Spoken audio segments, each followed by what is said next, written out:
Bem-vindos a mais um Rede Poderosa de Intrigas. Eu sou Patrícia Quartarolo e estou aqui com o Caio Lima. Fala aí, Pati. E aí, tudo bem? Devagar e sempre, um dia após o outro, naquele ritmo. Esse é o lema. É o jeito. É o jeito da tartaruga, um dia após o outro. E aí ela vive 150 anos, meu bem. Exato. Eu não sei se eu quero chegar a viver 150 anos nesse não mundo. Não pretendo. Não pretendo. Mas já ajuda, né? Não pretendo também antecipar a minha ida, né? Exato, isso aí. Hoje a gente vai falar de um livraço. Depois de uma passadinha ali pelas Arábias, Israel, a gente chega na África. Chegamos na África. Pra quem está nos ouvindo e não sabe, a gente tem feito esses meses meio temáticos, né, Caio? Acho que a gente pode dizer que eles são suavemente temáticos. Eles são uma volta ao mundo, né? Tipo, a gente dividiu umas 10 regiões, assim, que a gente acha que valem a pena e estamos tocando barco. É isso aí. Então, a gente definiu tudo isso no final do ano passado. Postei esses dias lá no Instagram do Rede Poderosa, pra quem tem interesse, um negocinho super simples de como funciona o nosso processo, pra vocês entenderem que a gente não decide um livro de uma semana pra outra. É muito raro isso acontecer. Aliás, acho que isso aconteceu com o lançamento de Terra Americana só, né? Que o livro saiu, a gente falou, vamos falar dele, por causa das tretas. Sim. E aí a gente leu e gravou, esse acho que foi o processo mais rápido que a gente já fez, né, até agora. Foi o mais rápido, mas só foi possível também porque a gente conseguiu se organizar minimamente, né? É, verdade. Parabéns pra nós, a gente tá igual a Anitta. Parabéns pra mim. Eu agradeço a mim pela perseverança, por não desistir nunca. Excelente. Referências. Hoje a gente vai falar do Cidadã de Segunda Classe, da nigeriana Buchi Emecheta, certo? Ela mesma, a braba. Ela mesma. Foi lançado aqui no Brasil em 2019 pela Dublinense, mas originalmente foi lançado em 1974. Demorou um pouquinho, né, pra chegar aqui. Nossa senhora. Um pouquinho. Foi traduzido pela Heloísa Jan, direto do inglês. Caio, conta pra gente sobre o que é Cidadã de Segunda Classe. Cara, Cidadã de Segunda Classe, ele conta a história da Ada, que é uma menina nigeriana, muito descolada. Ela já tinha uma vontade de tocar a própria vida, muito estudiosa, porém presa a regras fixas da sua comunidade, né? Então ela se casa muito nova com um rapaz chamado Francis e depois vai encontrá-lo na Inglaterra, né? O Francis que já estava se formando em Direito e vai constituir sua vida de uma esposa com um homem nigeriano na Inglaterra e ali passa por todas as dificuldades possíveis em relação à raça, gênero, em relação à questão migrante e, cara, que vida, viu? Pois é. Que vida. Eu acho que daqui pra frente a gente vai destrinchando, como sinopse já tá valendo. A luta dela, na verdade, começa já, né, na aldeia, quando ela sonha em ir pra escola, mas os pais decidem que o irmão vai pra escola. Porque o irmão vai passar o nome da família. E a menina vai ser nada mais do que a esposa de alguém. Exatamente. Então ela tem muita ciência disso, né? Ela tem muita clareza do papel dela e de como ir para a escola quebraria alguns paradigmas na sociedade deles. Ela é Igbo. Isso. Na Nigéria, né? E ela quer quebrar, né? Tipo... Isso é muito forte. Exatamente. Ela se coloca numa condição de que ela tem o desejo por uma carreira. Primeiro, né? Por um ensino. Ela quer ir ao colégio, ela quer estar no ambiente escolar. E ela acaba, tipo, levando isso pro resto da vida dela. Até o final do livro, quando ela tá com 23, 24 anos ali. Mas é uma constante, é uma tônica. Desde cedo, ela já vê presente esse instinto de, tipo, querer estar no meio do que se convenciona como conhecimento, né? Ela quer aprender muito, ela tem muito essa fome de aprendizado. Mesmo muito nova, né? Ela já aprende que às vezes ela precisa tapear os adultos pra conseguir o que ela quer. Então ela consegue ir pra escola e eu achei fantástico o racional da aldeia que foi, pelo menos se ela souber ler e escrever, ela vai ter chances de ter um dote maior. E foi o único motivo pelo qual mandaram ela pra escola. Exato, tipo, não sem algumas objeções, né? Principalmente por parte da família do futuro esposo, que teria que pagar um dote maior. A educação para as meninas, então, era assim, era um investimento para receber um dote maior e não necessariamente para ela pensar em carreira, nada disso, porque uma vez que ela casasse e tivesse filhos, ela ia ser mãe e esposa e acabou. Exatamente. Ela só saberia ler e escrever. Essa ia ser a grande diferença. Que doideira. No máximo fazer a contabilidade do lar, assim. Isso. Que doideira. Uma coisa que, além dessa determinação da Ada de estudar e de ser quem ela quer ser, basicamente, tem uma outra coisa que eu sinto pesa muito no livro desde o começo, que é essa presença quase onírica do Reino Unido, da Inglaterra. Sim. Que começa com a chegada do advogado, né, que é um advogado nigeriano que foi estudar no Reino Unido. Ele volta para ser recebido com uma pompa, como se fosse um novo, sei lá, um rei dos Igbo, e ela percebe isso, ela percebe a diferença de tratamento, né, de quando alguém vai pro Reino Unido e volta pra sua casa. Sim. E aí ela cria esse sonho de um dia ir pra Inglaterra, ir pro Reino Unido. Só que vai ter vários momentos no livro que, antes dela ir pra lá, efetivamente, eu sinto que o Reino Unido é sempre uma sombra, não só, como não poderia deixar de ser, né, na história da Nigéria, óbvio, mas tem várias coisinhas que a Emecheta vai colocando na história que deixa muito claro como o ressentimento possível da população, que ao mesmo tempo, né, que se ressente, também admira a cultura inglesa. Justo falar isso? É justo, né, cara? Porque, principalmente nos anos 70, onde você tem uma vasta propaganda, né, de uma Europa que fertiliza ideais menos violentos em relação a questões colonizadoras, né, tipo, existe uma propaganda formada para isso, apesar da violência do colonizador ser extremamente latente. Essa questão da migrância era uma oportunidade dada a poucos, né, então seriam poucos escolhidos que teriam a capacidade de estar inseridos em sociedade ocidental, a sociedade colonizadora, e com certeza estando lá eles teriam adquirido conhecimento para dar em retorno à própria comunidade. Essa questão da migrância é até bom, porque foi um assunto muito recente. A gente até tratou aqui no comecinho do podcast sobre como a questão, em poucas décadas, assim, essa questão da migrância mudou, né? Que ela vira, tipo, nos anos 70 ela é uma oportunidade, anos 60, 70 ela é uma grande oportunidade, e como você vê hoje que a situação já tá tão catastrófica que ela vira a única alternativa. Não é mais uma opção, Você não né? tem mais uma opção. Ou você migra ou você vai viver num solo condenado à guerra, condenado a diversas mazelas. Mas eu acho que tem muito isso, né? Tipo, ela tinha o desejo pelo conhecimento, ela tinha o desejo por aplicar aquele conhecimento, que significa, né, ela tornar-se autônoma, o que seria impensável dado ao contexto que ela entrega durante o livro. E essa sombra do colonizador sempre paira, né? É uma coisa bastante paradoxal, assim. Você tem a raiva, porém você sabe que lá tem todo o instrumental para você voltar e aplicar no seu próprio lugar. Então, tipo, é uma relação bastante difícil de explicar, mas que a Bush, ela deixa isso muito latente. Ela consegue trabalhar isso muito bem através da Ada e consegue entregar isso através do próprio desafio que a Ada faz às instituições que ela tá presa, mesmo que ela não consiga exatamente se livrar dessas instituições, né? A gente sabe ao longo da história que ela acaba se casando mesmo e sofre muito no processo. Você já assistiu algum stand-up do Trevor Noah?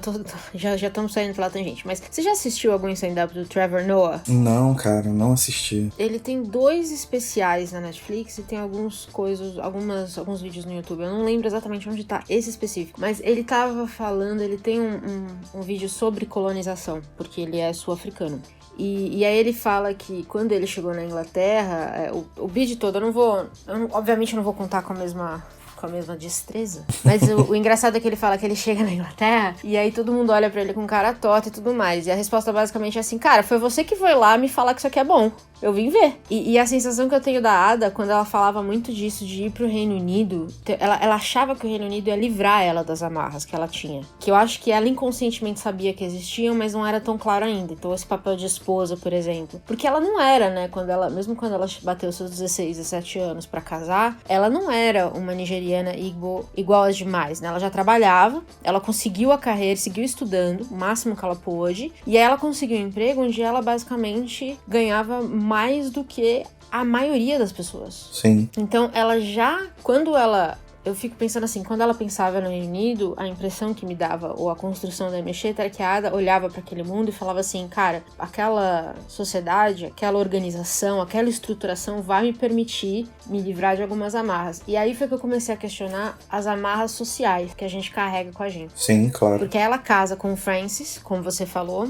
que era um bundão. Pior que o Homem Baunilha. É, bem pior, porque né, o Homem Baunilha é inofensivo, conforme já determinamos. É o homem que não faz nada, não fede, não cheira, nada, não sai nada dali. Mas o Francis começou assim, né? Ele começa um estudante de contabilidade. Sim. Só. Extremamente apagado, inclusive a Ada meio que chega a falar que, tipo, beleza, já que eu vou casar, mas eu vou meio que dominá-lo, tá ligado? Tipo, vou passar por cima dele e vou fazer o que eu quiser. E isso dá certo enquanto eles estão no contexto da Nigéria. Isso. Né? Porque ela ganha mais do que ele, ela paga a educação dele, ela basicamente sustenta a família dele e a dela. Exatamente. Né? Os filhos que eles já tiveram, nessa época que eles já tinham 2. Acho que antes dos 20 anos ela já tinha 2 filhos, né? Já tinha 2 filhos. E ela basicamente sustenta todo mundo. Então, nesse conceito, ela realmente tem algum poder. E aí ele vai pro Reino Unido pra estudar, conseguem fazer todo o trâmite, ela gasta uma fortuna, e aí todo mês ela manda um dinheirinho pra ele, enquanto ela ainda vai guardando pra ela e as crianças também poderem encontrá-lo lá. Que demora o quê? Acho que 1 ano e pouco, mais ou menos. E aí ela chega no Reino Unido, e aí as coisas mudam. Aí ela vê que nem tudo é como ela imaginava. Pois é. Cara, que caída do cavalo, brother. Esse livro é uma série de caídas de cavalo que pela madrugada. Acho que é uma boa forma de resumir mesmo. Tudo que ela queria, ou tudo que ela sonhou, acabou virando outra coisa. Porque, além de tudo, o Francis se torna um cara completamente agressivo pela frustração, né? Ele tá numa sociedade que agora dita rumos completamente diferentes para as funções matrimoniais, e você, querendo ou não, vai viver de acordo com aquela sociedade. Ele fica recluso, não consegue passar nos concursos a que se propõe a fazer e desconta sua frustração na esposa e nos filhos, basicamente, mas muito mais na esposa, na Ada. E, cara, ela vê que uma mulher negra, né, um casal negro, mas particularmente uma mulher negra numa sociedade europeia, é uma parada completamente fora de esquadro. Ela é um peixe fora d'água. Nada. Uma cidadã de segunda classe. Eles vão morar no meio, como se fosse um... não é uma favela. É como se fosse uma Coab, né? Isso, como se fosse uma Coab de muitas famílias nigerianas, né? Muitas famílias que foram tentar a mesma coisa que eles. Exato. E o que me afligiu muito foi, assim que ela chegou, já na primeira cena do encontro com o Francis, quando eles chegam na casa, que ela não gosta da casa, do apartamento, porque é apertado, acho que é um quarto, com o banheiro fora, e ela não tá acostumada com isso, porque na Nigéria, obviamente, ela conseguiu, por meio do trabalho dela, um nível de vida razoavelmente bom. Então ela já teve o primeiro baque. Aí quando ela reclama, ela conta que ele levanta a mão, mas não faz nada. Mas ali tá a chavinha que vira. Né? Porque essa foi a última vez que ele levantou a mão e não fez nada. Ele se apropria da violência como forma de externalizar todo o fracasso que ele sentia. E isso arrebentou pro lado da Ada, mano. Aí são uma história muito, muito forte de sucessivas agressões, né? E continuadas sem motivo nenhum, basicamente. Uma parada realmente pesada. E ele tenta controlar, ele contenta, né? Mas aparentemente a Ada é muito difícil de ser controlada. Mas ele tenta controlá-la de 2 maneiras. Uma é com a violência e a outra é com a religião. Né? Usando muito o discurso de o seu papel num casamento é tal. E às vezes dá certo, às vezes não dá certo. Religião aí sempre pra moderar as relações, né? Pois é. Mas a Ada, ela é muito... Eu não sei se a Bush era assim, né? Essa própria autora. Era assim, porque a gente sabe que tem muito aqui que é a vida dela, a experiência dela. Mas a Ada me parece muito avançada em várias coisas. Aquela questão, quando ela decide, depois de ter 2 filhos, ela decide, não quero mais filho.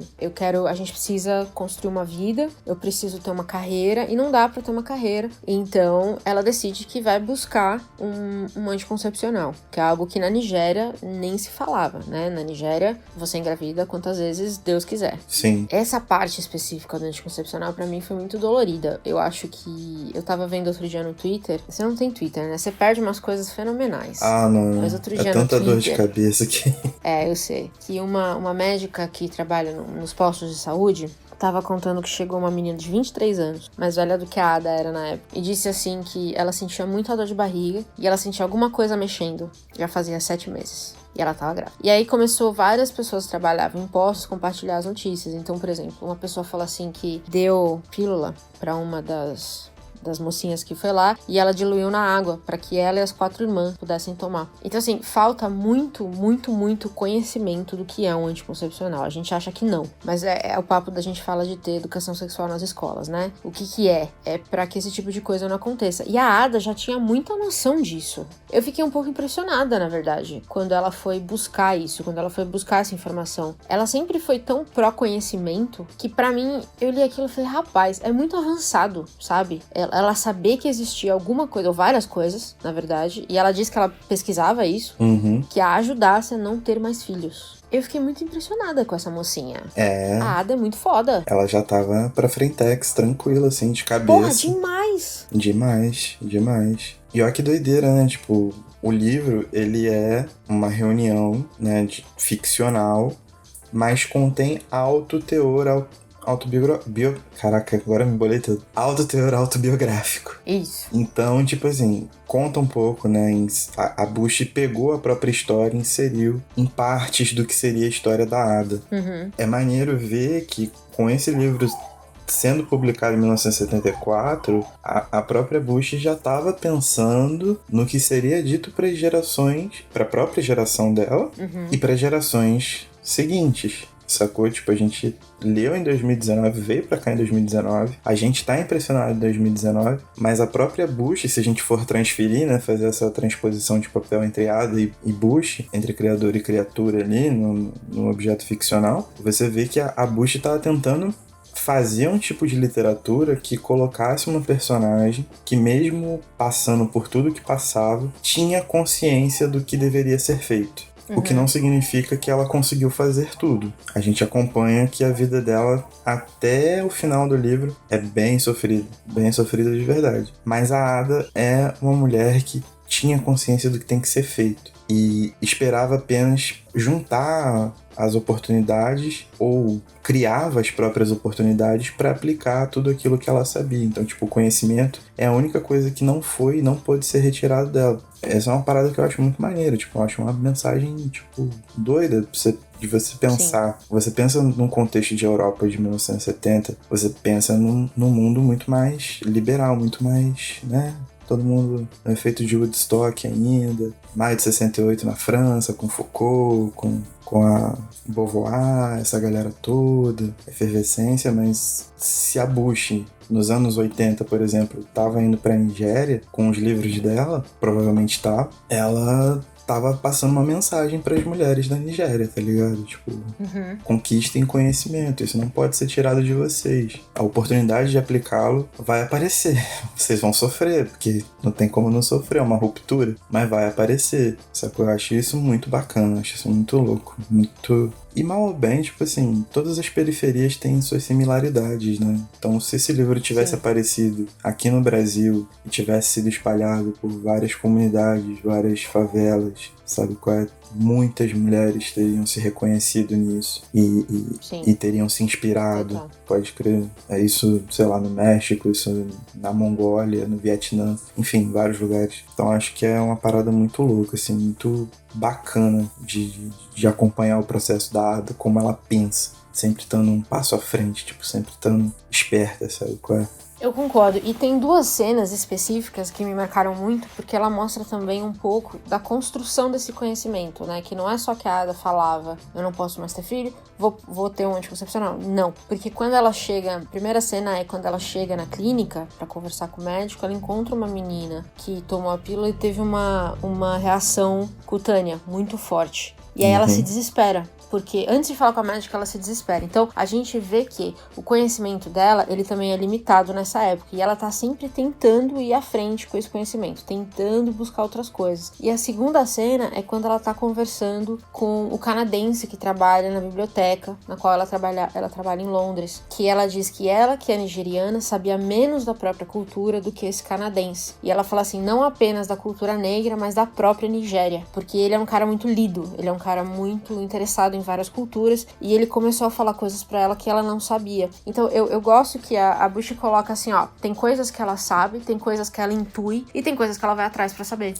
Então a Ada, ela tem todo um ciclo de criação de conhecimento, que é muito bonito de ver. Eu escrevi, quando eu tava fazendo minhas anotações, eu escrevi assim, é um livro pra mim sobre a libertação por meio do conhecimento. Por mais que seja doloroso e difícil, é isso, em última instância, que vai tirar ela da situação que ela tá. E é até interessante você colocar esse lance do canadense, porque a Bush também dá várias alfinetadas que ficam por pontos subjetivos do texto. Quando ela coloca que esse canadense sabia mais da geografia, da história e da cultura nigerianas que a própria Ada, a gente começa a ter em mente que a colonização não é uma questão do extermínio apenas de pessoas, ela também é uma questão de extermínio cultural.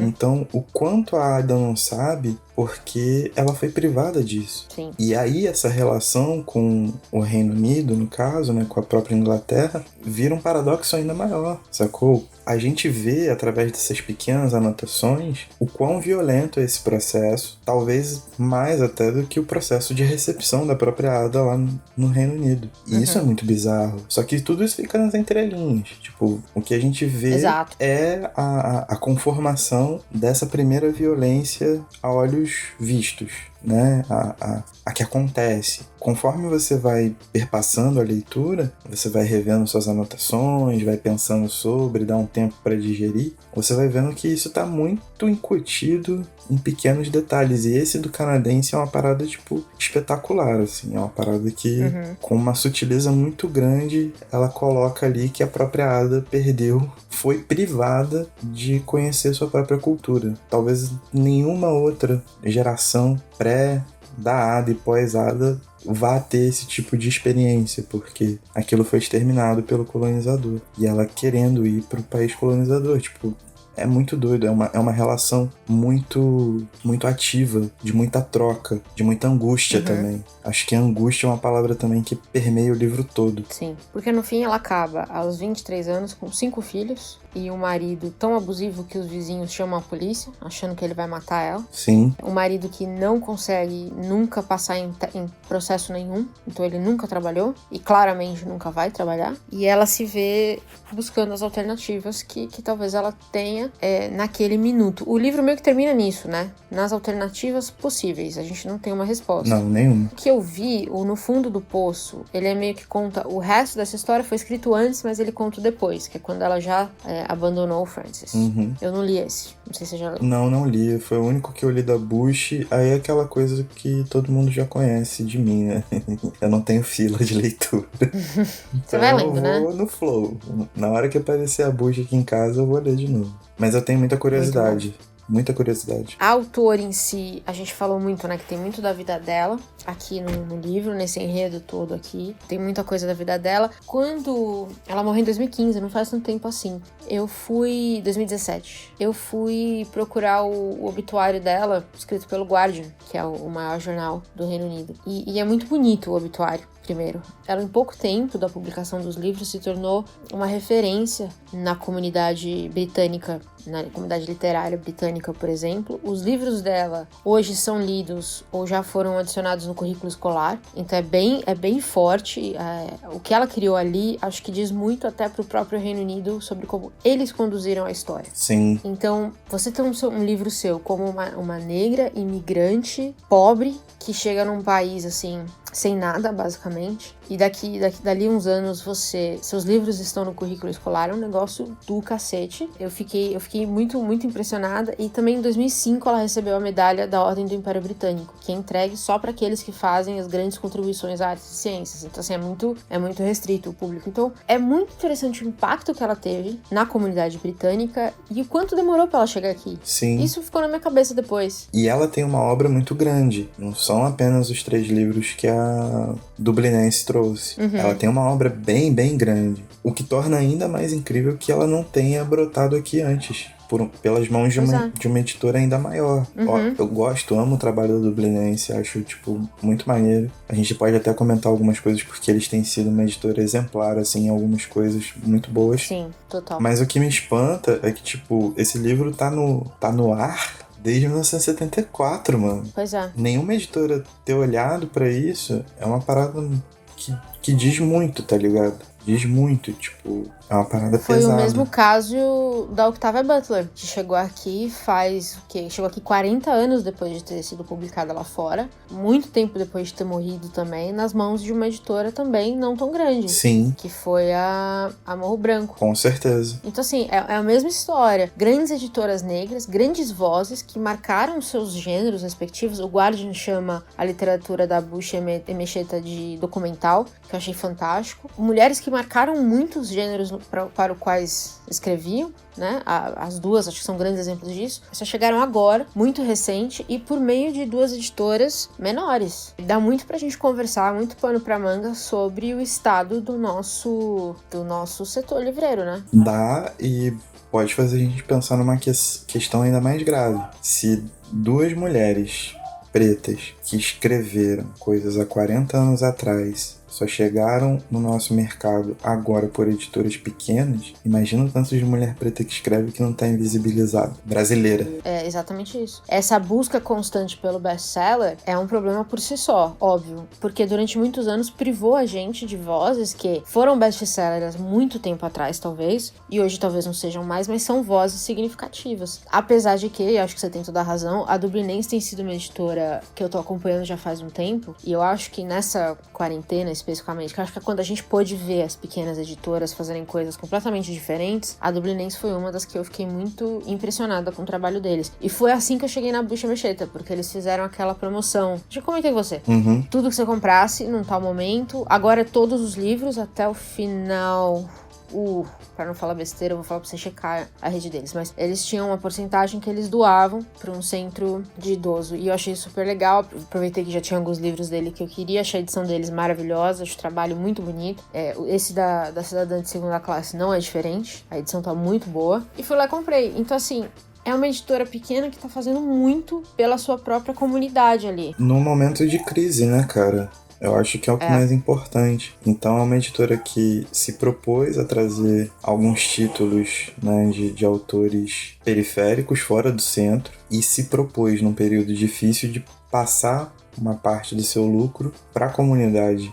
Eu acho que é o tipo de causa que a gente como público livreiro, né, a gente como leitor tem que abraçar, tá ligado? Não é todo mundo que teve essa atitude tão aberta e tão espontânea também. Foi. A Moinhos também tá fazendo alguma coisa assim. A Moinhos tem um projeto de adotar uma biblioteca comunitária, que eu achei muito bonito. E são movimentações que eu vejo só nas pequenas editoras. Eu não vi uma grande editora fazer algo assim ainda. Estamos de olho. Estamos de olho e também, assim, obviamente, temos que incentivar editoras independentes, principalmente as que não têm um capital privado forte por trás, né? A gente sabe que a Companhia das Letras faz parte do grupo da Penguin americana, né? Outras editoras têm um financiamento forte por trás e acaba que vai esmagando, principalmente em tempos assim de crise, vai esmagando essas editoras independentes. Então a gente sabe que tem que manter o olhar bem atento sobre essas editoras menores,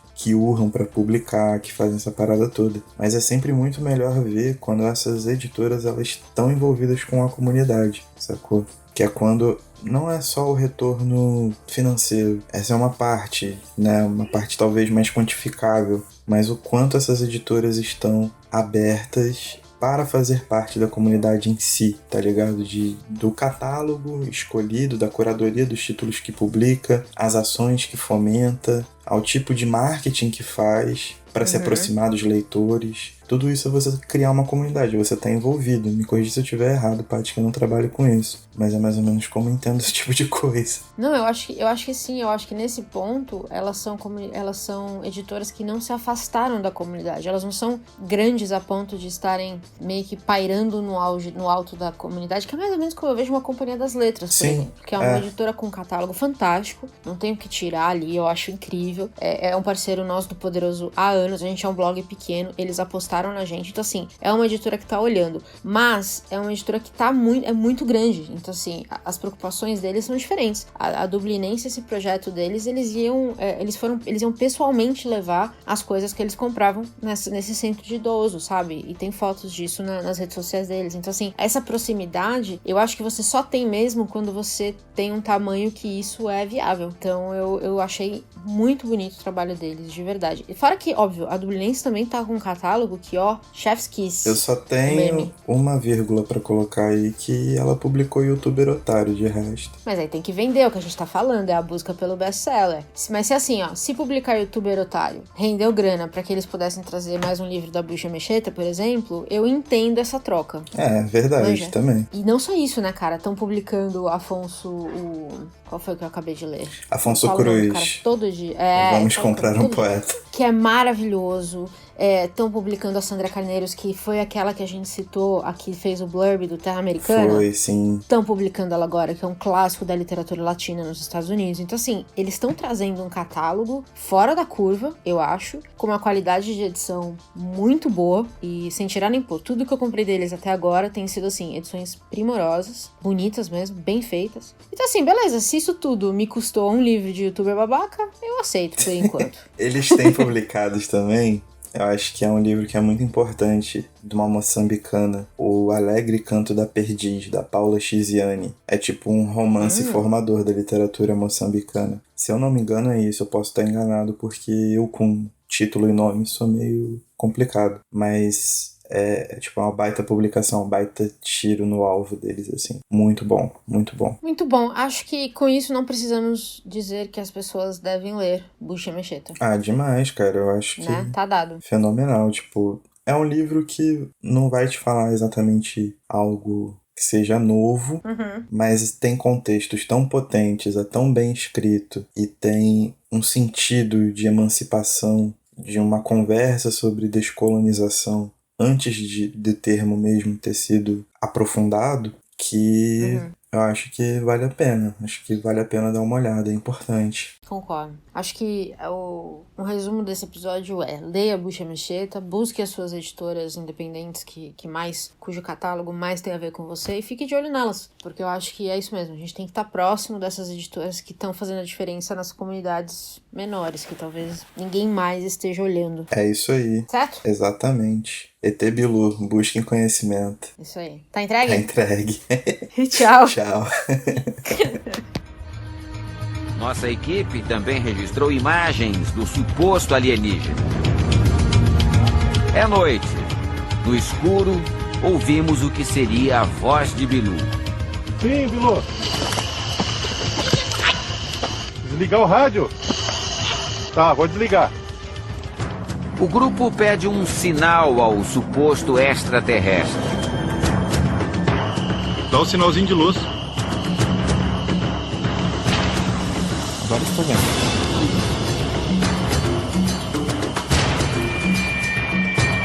Nosso cinegrafista mostra o momento em que Bilu dá um salto para a frente. Da cabeça, né?